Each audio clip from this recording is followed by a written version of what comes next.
José Tadeu do canal As Artes do Prof. J. E nesse vídeo eu vou falar sobre a incrível vida e obra do grande Leonardo da Vinci.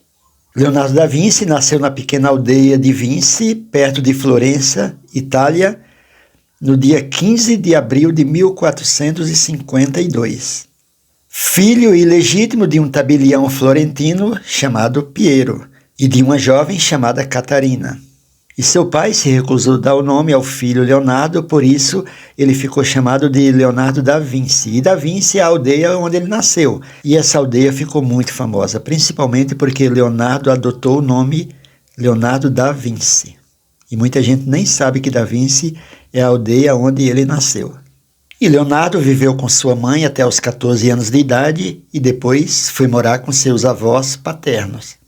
E Leonardo, ainda criança, revelou vocação pelo desenho e pela pintura. E com 16 anos, Leonardo foi levado para Florença para trabalhar como aprendiz no ateliê do pintor e escultor florentino Andrea del Verrocchio. E o seu primeiro trabalho importante foi uma pequena participação na pintura do quadro do seu mestre, O Batismo de Cristo, que foi assinado por Andrea del Verrocchio. Nessa tela, Da Vinci pintou os anjos e a paisagem à esquerda do quadro. E para ele já foi um feito muito grande. Olha, tem uma participação no quadro do seu mestre. O aluno Leonardo da Vinci saiu tão bem no seu aprendizado que aos 25 anos de idade se juntou aos artistas que trabalhavam para o grande e famoso Lourenço de Médici, uma família muito importante da época. O mais famoso Merecena que governava Florença. Inclusive a família Médici teve um papel muito importante no surgimento do renascentismo. Em 1478, Leonardo da Vinci recebeu a encomenda para pintar o painel do altar da capela de São Bernardo, no Palácio de Senhoria. Já começaram a surgir as encomendas para Leonardo. Em 1481 foi encarregado para pintar o painel para a Igreja dos Frades de São Donato, de Escapeto, perto de Florença. Porém, essa obra, Adoração dos Magos, ficou inacabada. Obras inacabadas foi uma rotina na vida de Leonardo da Vinci. Muitas obras ficaram inacabadas, infelizmente ou felizmente, porque mesmo inacabadas ficaram muito famosas. Em 1482, com 30 anos de idade, Leonardo da Vinci se transferiu para Milão e ofereceu seus serviços para o Duque de Milão, Lorenzo Sforza.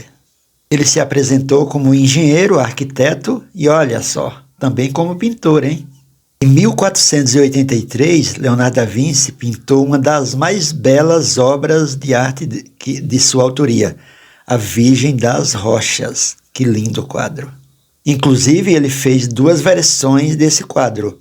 Uma encontra-se no Louvre, no Museu de Louvre de Paris, e a outra na Galeria Nacional de Londres. Em 1485, ele iniciou o quadro A Dama de Armínio. Era o retrato de Cecília Gallerani, a amante do Duque de Milão, e essa menina tinha 14 anos. Olha só o que aconteceu em 1495. Começou a pintar A Última Ceia. Muita gente não sabe, mas A Última Ceia não foi pintada em uma tela. É um afresco pintado em um painel, em uma parede. Brincadeira? Era um painel muito grande, 9 metros de comprimento e 4,20 metros de altura. Olha que grande, hein? Olha só onde ele pintou esse quadro. Na parede do refeitório do convento de Santa Maria di Grazia, em Milão. E Leonardo da Vinci demorou 3 anos para finalizar essa grande obra de arte. Esse foi um que ele terminou. E Leonardo da Vinci ficou em Milão até 1499. Nessa época ele já estava com 47 anos de idade. Em Milão ele tinha a incumbência de projetar a catedral da cidade. Mas desse projeto ele fez apenas o esboço, porque ele preferiu se dedicar a um projeto muito grande, de um vasto sistema de irrigação para abastecimento de água da cidade de Milão, hein? Leonardo da Vinci também fez um projeto completo de urbanização da cidade de Milão. E nesse mesmo ano, 1499, quando os franceses invadiram Milão, ele voltou para Florença. E em 1500, quando o Brasil era descoberto, Leonardo da Vinci fazia várias viagens, de 1500 a 1501. E nesse período ele esteve na corte de Mantua, quando recebeu a incumbência de fazer o retrato da Marquesa Isabel d'Este, mais uma de suas obras inacabadas. É brincadeira. E em Veneza, Da Vinci estudou o sistema de defesa da cidade, que estava ameaçada de ser atacada pelos turcos. E foi assim que Da Vinci projetou a gigantesca catapulta. Em 1502, aos 50 anos de idade, foi nomeado engenheiro militar em Florença e acompanhou César Borgia nos empreendimentos de guerra. E em 1503, Leonardo da Vinci deu início à pintura da tela Gioconda, encomendada por Francesco del Giocondo, um rico florentino. Gioconda era o retrato de sua esposa. E em 1507, Da Vinci foi nomeado engenheiro e pintor na corte de Luís XII da França. E enquanto Da Vinci era o engenheiro do rei Luís XII, ele resolveu dar início à pintura da Mona Lisa, que é importante obra de arte. Nesse período que ele pintou o quadro A Mona Lisa, não chegou a terminar, em 1507, o qual ele levou consigo esse quadro que ainda estava inacabado. E nesse mesmo ano, Leonardo da Vinci finalizou o quadro A Mona Lisa, considerado o quadro mais famoso do mundo.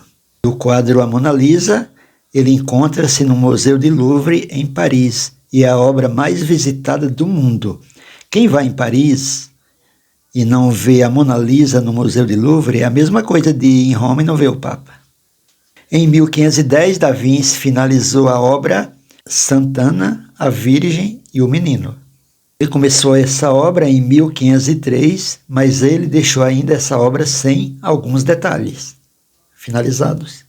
Em 1513, aos 61 anos de idade, Leonardo da Vinci seguiu para Roma. E em Roma, ele era protegido do irmão do Papa, Leão X. Então ele se colocou a serviço de Juliano de Médici.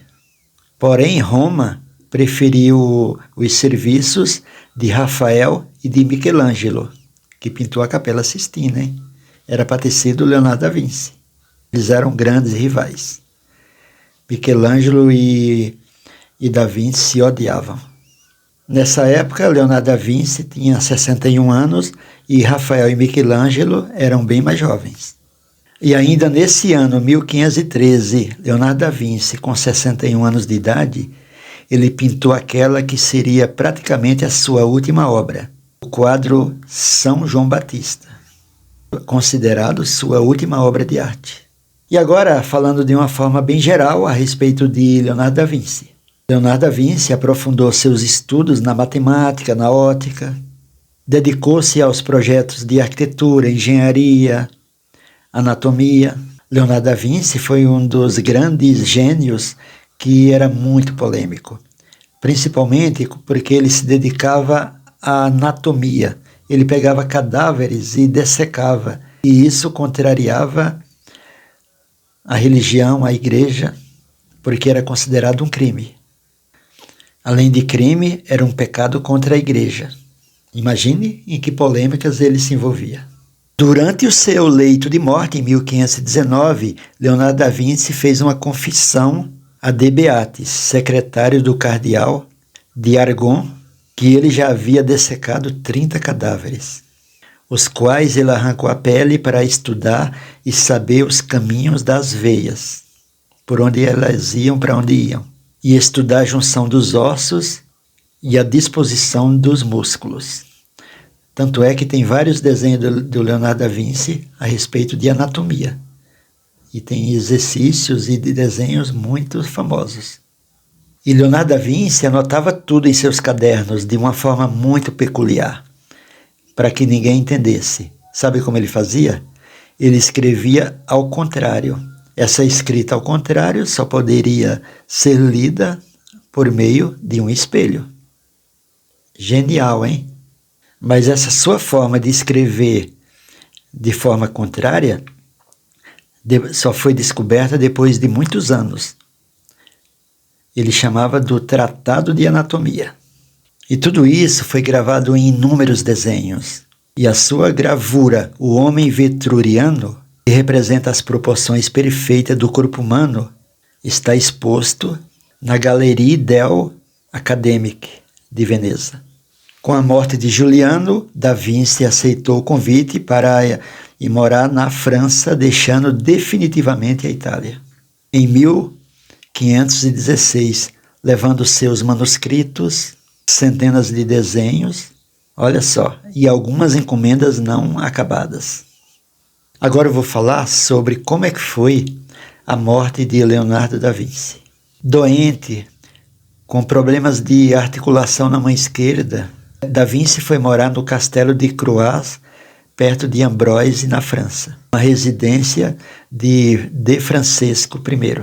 E o mês de abril de 1519, Da Vinci passou na cama, cercado pelos seus 3 quadros, Mona Lisa, Sant'Anna, que é a obra que ele mais gostava, e o quadro de São João Batista. Praticamente ele passou seus últimos momentos ao lado desses 3 quadros, dessas 3 obras de artes que ele mais adorava. E assim Da Vinci faleceu no castelo de Croix-Ambrose, na França, em 2 de maio de 1519, durante a visita do rei Saint-Florentin em Ambrose. Meus amigos, e assim foi a vida e obra desse grande gênio chamado Leonardo da Vinci. E aí, meus amigos, gostaram? O que vocês acharam? Não se esqueçam de se inscrever no canal, dar seu like, ativar as notificações, assim o YouTube recomenda o vídeo para mais pessoas.